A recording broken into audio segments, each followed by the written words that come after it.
Actually ए clear liquid, ये एक liquid होता है। क्या होता है? लिक्विड होता है, जिसका जो टेस्ट है दैट इज बर्निंग टेस्ट। क्या है? Burning test, alcohol. When a person takes alcohol, it goes inside the body and it gets absorbed, ये एब्जॉर्ब हो जाता है एंड ब्लड में चला जाता है। Always remember the rate of absorption of alcohol in blood is more than it's elimination. यानी alcohol की एक प्रॉपर्टी होती है। क्या प्रॉपर्टी? ये हमारी बॉडी में एब्जॉर्ब जल्दी होता है, लेकिन हमारी बॉडी से ये एलिमिनेट होने में टाइम लगता है इसको। That means it loves to be inside in our blood rather than to get eliminated as soon as possible। ये जल्दी eliminate नहीं होता है, बल्कि जल्दी absorb हो जाता है हमारे ब्लड में। ठीक है। उसके बाद आपको यहाँ पे और एक पॉइंट याद रखना है, जितनी कंसंट्रेशन अब हमारी ब्लड में अल्कोहल की होगी, मुझे बोलो उतनी ज़्यादा इंटॉक्सिकेशन होगी कि कम होगी इंटॉक्सिकेशन? मैंने कल ही आपसे बोला कि intoxication depends upon the concentration of that substance inside the blood. जितनी ज़्यादा कंसंट्रेशन होगी सब्सटेंस की या अल्कोहल की इनसाइड द ब्लड, उतनी ज़्यादा इंटॉक्सिकेशन। यानी यह कशर पे तिथे कर यूता ज़्यादा शराब चमो त्यूता हाई शराब इफेक्ट। जितना कम पियेंगे उतना कम इफेक्ट होगा, उतना कम साइकोलॉजिकल चेंजेस हमारी बॉडी में आएंगी या फिजियोलॉजिकल चेंजेस हमारी बॉडी में आएंगी। देखिए इन इंडिया क्या है, इन इंडिया यहाँ पे जो अल्कोहल है इट इज़ परमिसिबल। अल्कोहल पीना यहाँ पे परमिसिबल है, अलाउड है। लेकिन उसके लिए मैंने आपको कल भी बोला था कि यहाँ पे एक लेवल होती है, फॉर ड्राइविंग के लिए लेवल होती है। अगर उससे ज़्यादा आपने पी के रखी है यू कैन नॉट ड्राइव, क्योंकि अगर आप अल्कोहल ले रहे हो इससे साइकोलॉजिकल चेंज, इसमें लॉस ऑफ कॉन्शियसनेस हो जाता है, फिर एक्सीडेंट्स होते हैं। That's why government of India ने इसके लिए परमिसिबल लेवल एक रखी है। वो लेवल आप याद रखो, कभी कभार एग्जाम में ऐसे सवाल भी पूछता है। 30 mg पर 100 ml of blood, 100 ml of blood. If the person, अगर पर्सन के ब्लड में 30 mg पर 100 ml ऑफ ब्लड में इसका अल्कोहल है, यानी कितना अल्कोहल है इसमें? 30 mg है। पर 100 ml ऑफ ब्लड अगर लेंगे इसका, उसमें 30 mg ऑफ अल्कोहल पाया जाता है। That is permissible in India. The person can drive, वो ड्राइव कर सकता है, क्योंकि इससे इतने अमाउंट से उसमें इंटॉक्सिकेशन ज़्यादा नहीं होती है। उसमें क्या होता है, उसमें फिजियोलॉजिकल चेंज या साइकोलॉजिकल चेंजेस नहीं आ जाती। That's why it's permissible. आया समझ? अब आते हैं हम वापस अल्कोहल डिपेंडेंस सिंड्रोम। मैंने आपको कल भी बोला था dependence. What is dependence? Dependence में हमने कुछ क्राइटेरिया पढ़ा था। नंबर फर्स्ट क्राइटेरिया, अगर अल्कोहल से टॉलरेंस हो रही है पेशेंट में, यानी आज इसने एक गिलास अल्कोहल लिया, कल यही डिजायर्ड इफेक्ट पाने के लिए पेशेंट को ज़्यादा नीड होगी। Patient should take at least 2 glasses, उसके बाद 2 दिन के बाद उसको 4 गिलास, यानी डे बाय डे जो अमाउंट है वो इंक्रीज हो रहा है to in order to get the same desired effect. Are you getting me? समझ आया बह क्या वनान?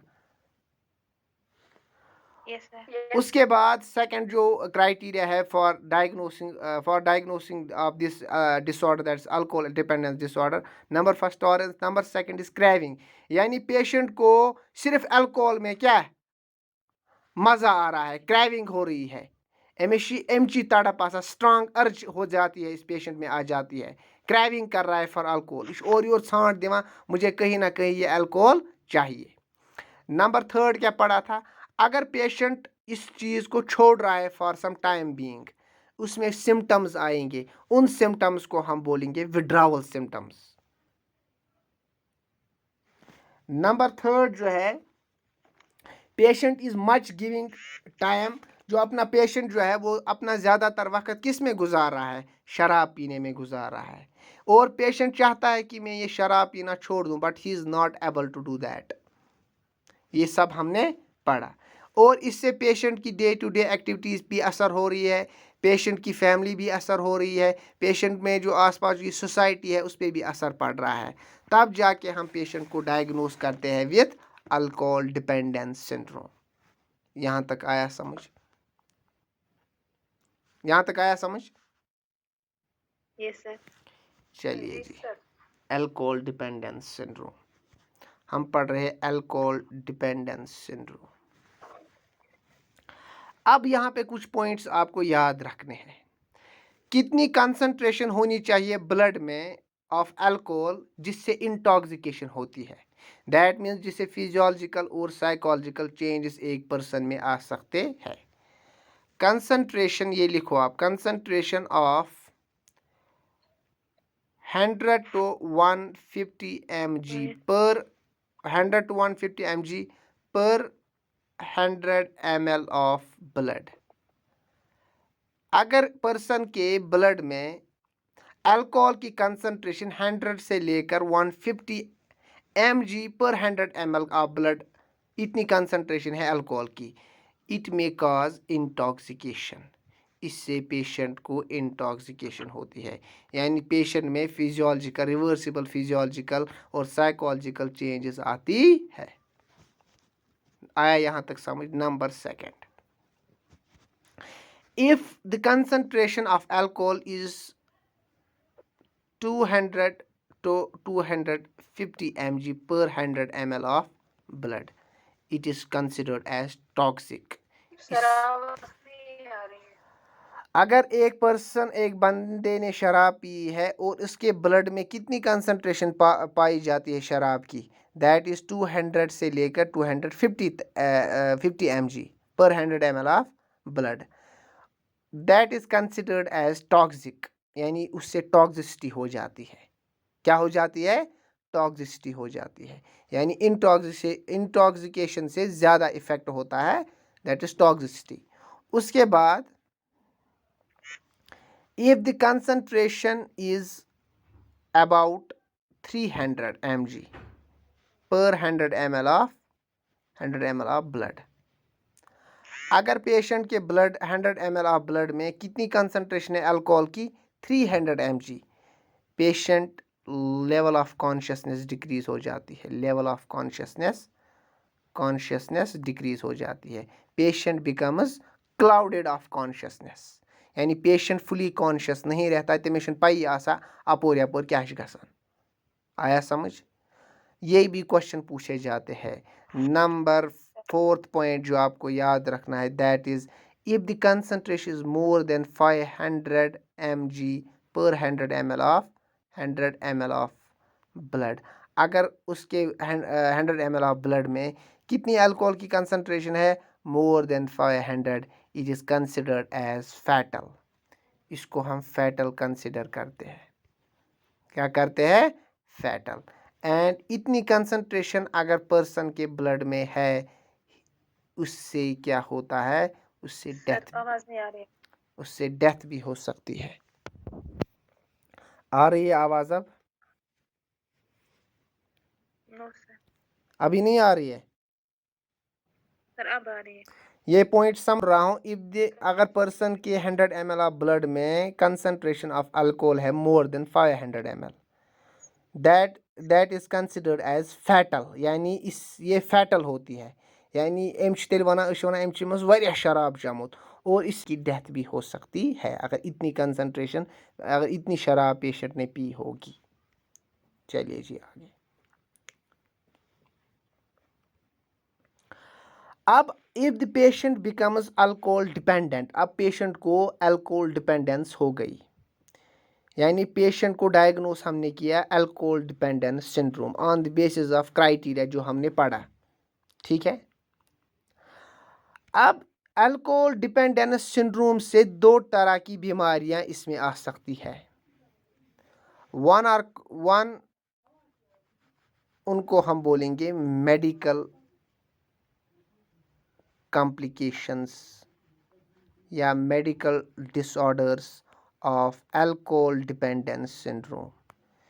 अल्कोहल डिपेंडेंस सिंड्रोम से फिजियोलॉजिकल चेंजेस भी आती है और उनसे जो डिसऑर्डर्स पेशेंट में होंगे, उनकी कॉम्प्लिकेशंस जो होंगी पेशेंट, वो होंगी दो तरह की। One is medical complication, another is psychiatric complication या साइकेट्रिक डिसऑर्डर्स। अब एक एक करके मुझे बताओ, if the patient is taking alcohol for a long period of time, chronically use कर रहा है अल्कोहल, उसमें मेडिकल कंडीशंस भी अराइज होंगी, उसमें साइकेट्रिक कंडीशंस भी अराइज होंगी। आप में से मुझे कोई बता सकता है कौन सी medical complications alcohol dependence patient में हो सकती है? ज़रा एक एक करके बोलो। Which is the most common? Very good, liver cirrhosis, liver cirrhosis. और एक, और कोई, और कोई? impaired memory, Pancreatitis, that's a symptom. Pancreatitis, medical conditions.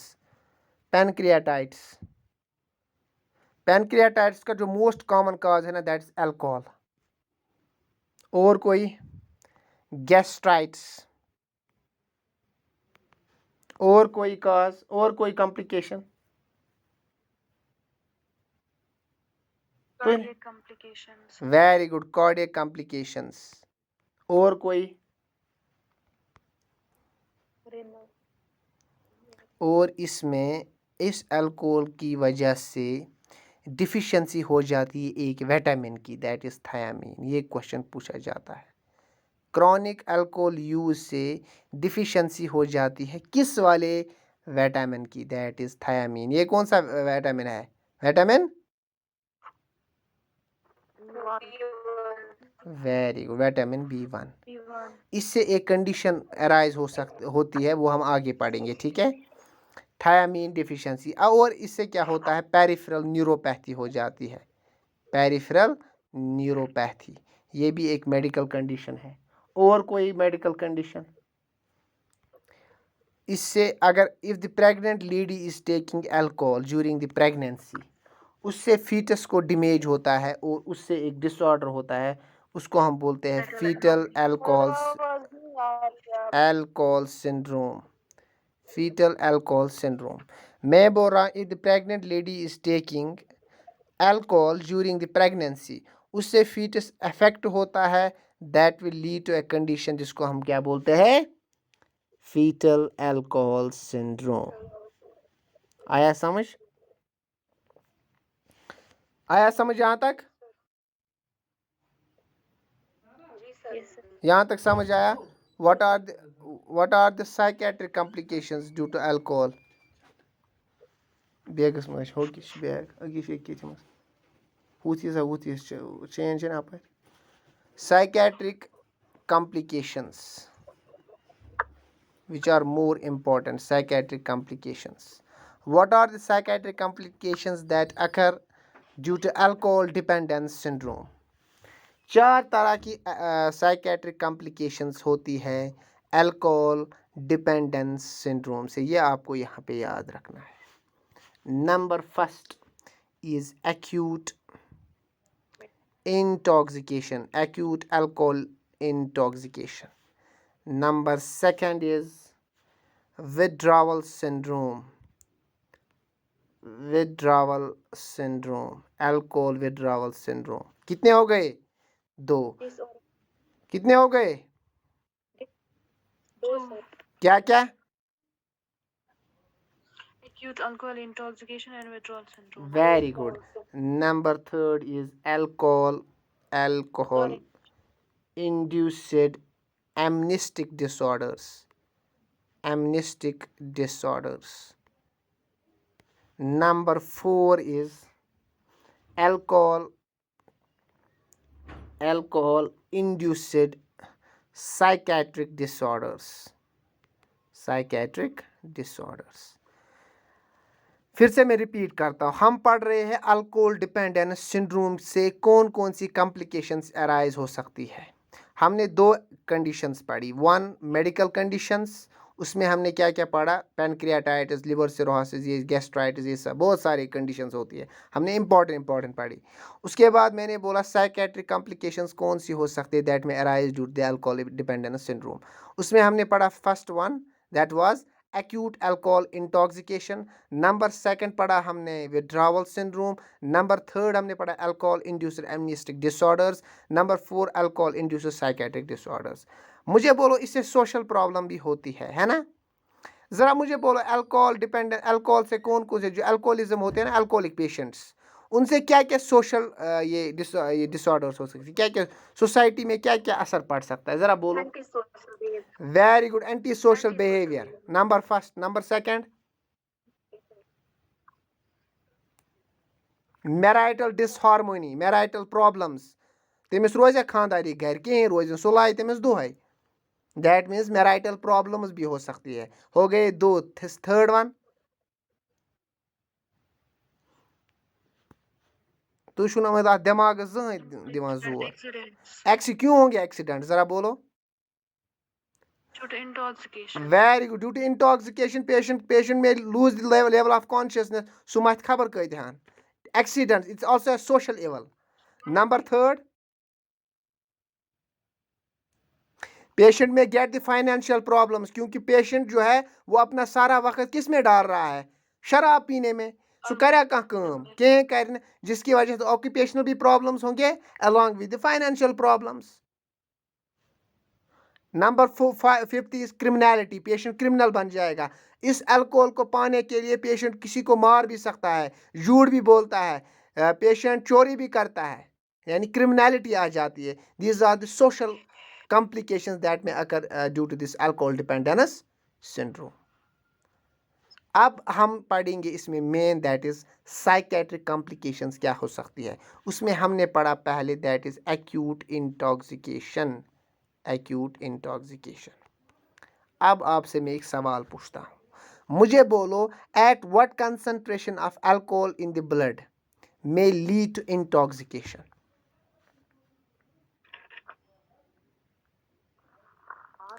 More than 100 to 150.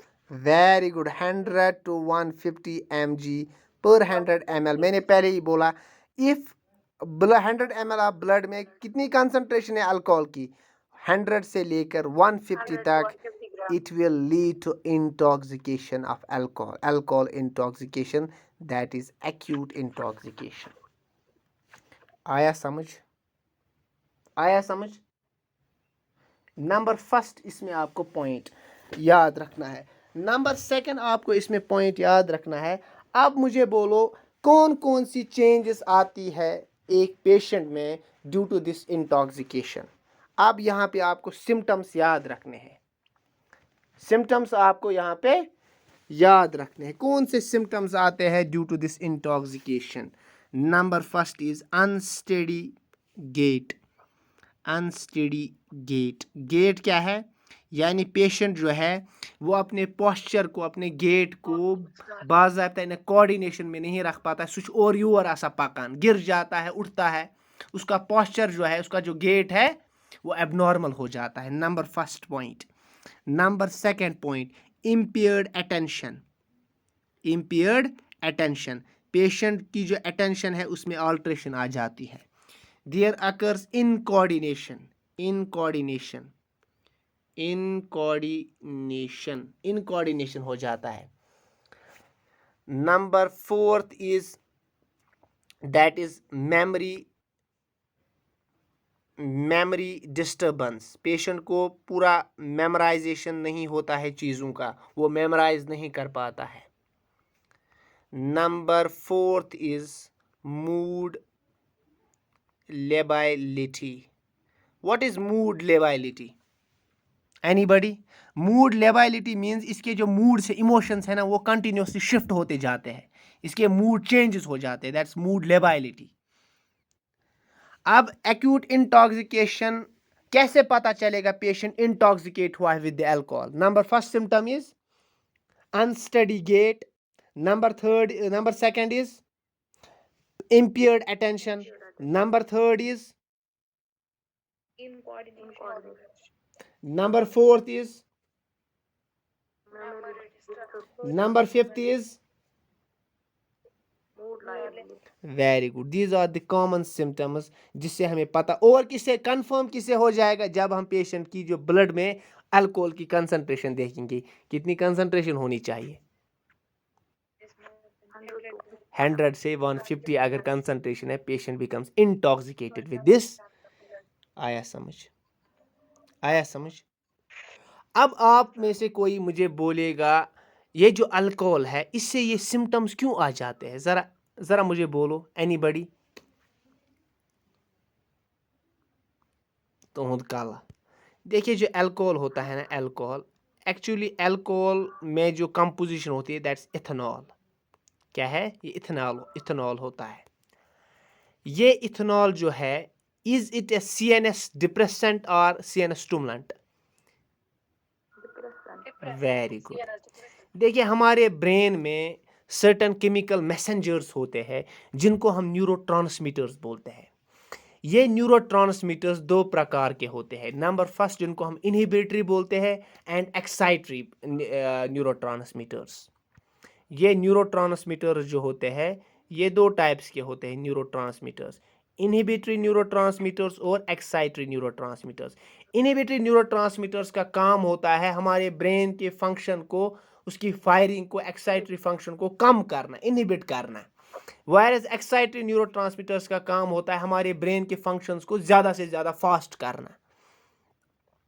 यहाँ तक आया समझ? अब जो ये अल्कोहल है, मुझे बोलो ये एक्साइटरी न्यूरोट्रांसमीटर्स को कम करेगा कि इनहिबिट करेगा कि इसको स्टिमुलेट करेगा? Very good. Whereas inhibitory neurotransmitters को ये स्टिमुलेट करता है। आया समझ? जिस तरह इनहिबिटरी है GABA, GABA is an inhibitory neurotransmitter, whereas this glutamate और एक neurotransmitter is an excitatory neurotransmitter. GABA को क्या करेगा ये? एगोनिस्ट। एगोनिस्ट मींस ये इसके फंक्शन को इंप्रूव कराएगा। whereas ग्लूटामेट को क्या करेगा? इसको क्या करेगा? इसको इनहिबिट कराएगा। और जो ये इथेनॉल है ना, ये जब हमारे ब्रेन में है ना, ब्रेन में डिफरेंट पार्ट्स होते हैं जिनका अपना अपना फंक्शन होता है। ये एमेगडाला को भी स्टिमुलेट करेगा जिसकी वजह से यूफोरिया हो जाएगा। ये सेरेब्रल कॉर्टेक्स में जाएगा जिसकी वजह से सेरेब्रल कॉर्टेक्स में जब उसकी थिंकिंग जो है, पेशेंट की थिंकिंग वो कम हो जाएगी, मेमोराइजेशन कम हो जाएगी, patient may not be able to take the decisions, patient जो है उसका लेवल ऑफ कॉन्शियसनेस गिर जाएगा। इसी तरह जो ये अल्कोहल है ये डिफरेंट पार्ट्स में जाता है और वहाँ पे अपना डिप्रेसेंट इफेक्ट दिखाता है। आया समझ? यहाँ पे ये लंबी क्लास हो जाएगी, मैं नहीं चाहता कि मैं ज़्यादा डीप जाऊँ ये कैसे ये काम करता है, आपको सिर्फ इतना ही याद रखना है, ठीक है? ये आया समझ एक्यूट इंटॉक्सिकेशन? अब what is the second psychiatric complication? Withdrawal syndrome. Withdrawal syndrome मैंने आपको कल बोला था, विड्रॉवल सिंड्रोम का मतलब होता है if the patient wants to, अगर पेशेंट चाहता है कि मैं जो ये शराब ये पीना छोड़ दूं, या तो कंप्लीटली या तो पार्शली, या इसकी अमाउंट को डिक्रीज करेगा या कंप्लीटली ये शराब छोड़ देगा, इसकी वजह से पेशेंट में क्या आ जाएंगे? सिम्टम्स आ जाएंगे। उनको हम बोलते हैं विड्रॉवल सिम्टम्स, और इस सिंड्रोम को हम बोलते हैं विड्रॉवल सिंड्रोम। इस पेशेंट में जो हम पढ़ रहे हैं विड्रॉवल सिंड्रोम, ये 3 टाइप्स के विड्रॉवल सिम्टम्स आ जाते हैं, या 3 टाइप्स के विड्रॉवल सिंड्रोम होते हैं अल्कोहल डिपेंडेंस में। एक को हम बोलते हैं सिंपल विड्रॉवल सिंड्रोम, यानी ये माइल्ड कंडीशन होती है। नंबर सेकंड इज, उसको हम बोलते हैं डिलीरियम ट्रेमेंस, ये याद रखना, डिलीरियम ट्रेमेंस। नंबर थर्ड जो है that is alcoholic seizures.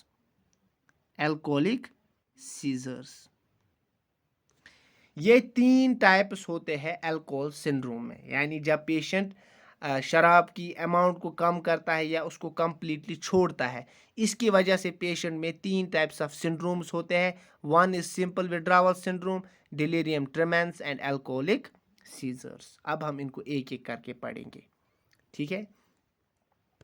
Number first is simple withdrawal syndrome.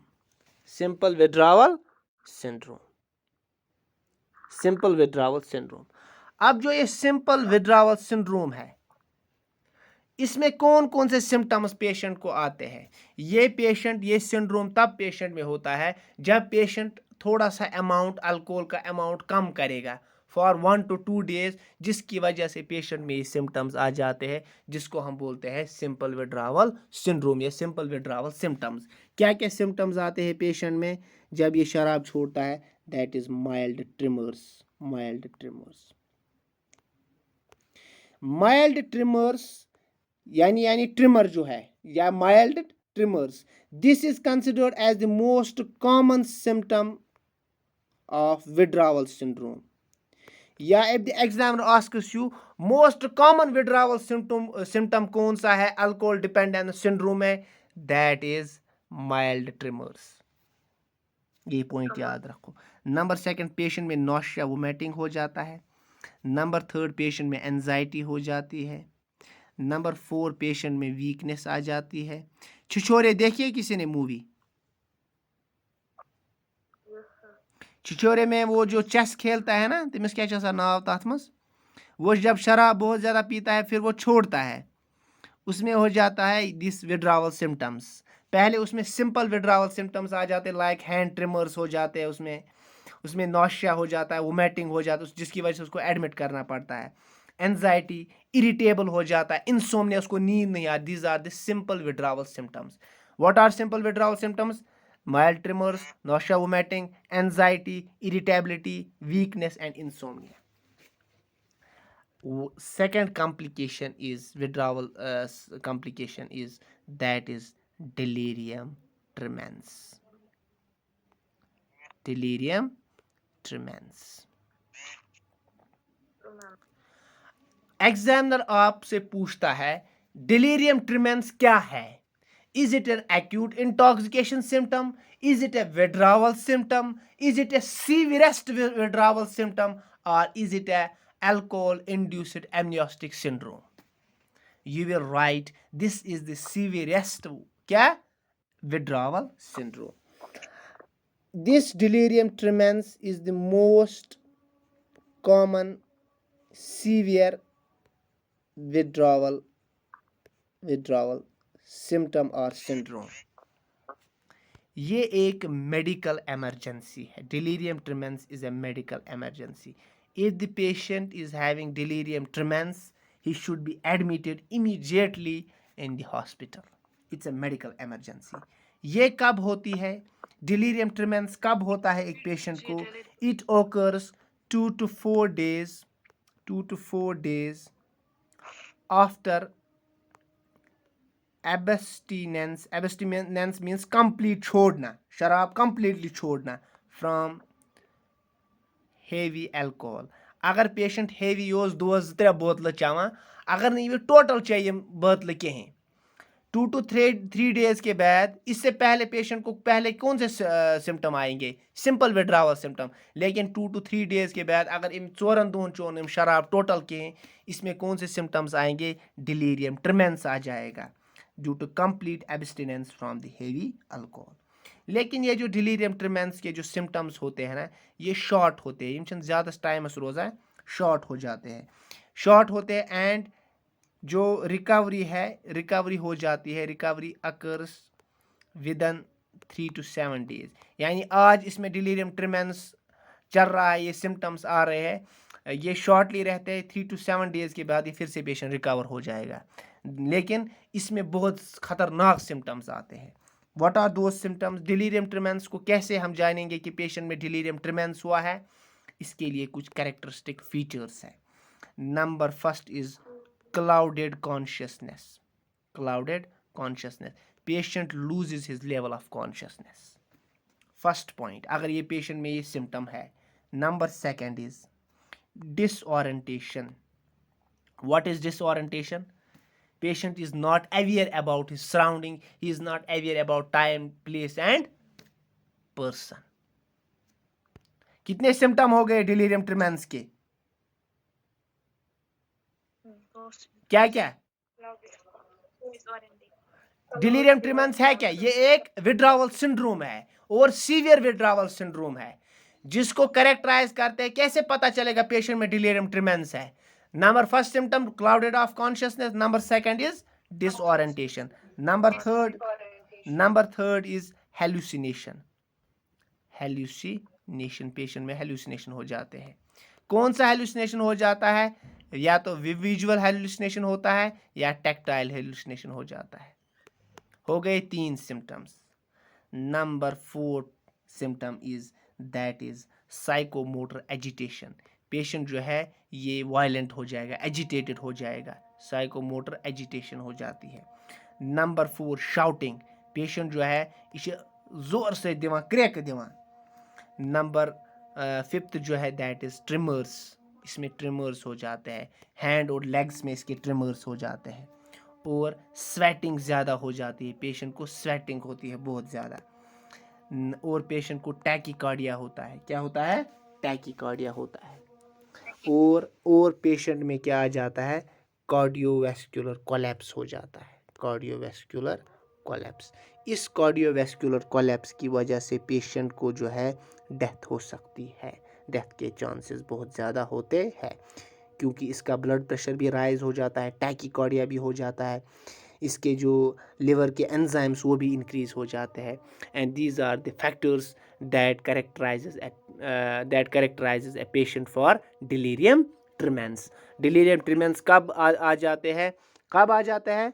2 to 4 days after the complete abstinence from heavy alcohol.